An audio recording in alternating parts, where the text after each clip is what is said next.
La bataille du Donbass se poursuit dans un déluge de feu russe. Même s'il arrivait mardi, de nouveaux canons automoteurs allemands remontent le moral de Kiev, les soldats ukrainiens se plaignent d'un armement vétuste. Les Russes contrôlent désormais le village de Toshkivka sur la ligne de front, à quelques kilomètres de Severodonetsk et de la ville voisine de Lysychansk, les deux dernières villes contrôlées par Kiev où les combats font rage. À Severodonetsk, il ne reste que quelques centaines de soldats et plus de 500 civils, dont 38 enfants, barricadés dans une usine chimique.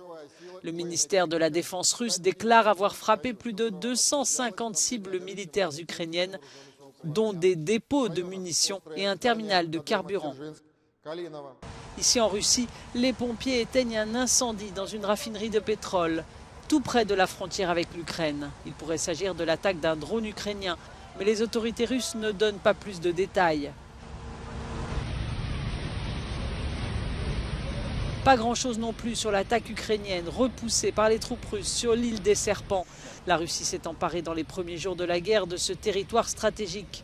Selon les médias ukrainiens, l'attaque a touché un système de défense aérienne, une station radar et des véhicules de transport, en plus de tuer 49 soldats russes. Des zones brûlées apparaissent sur les images satellites.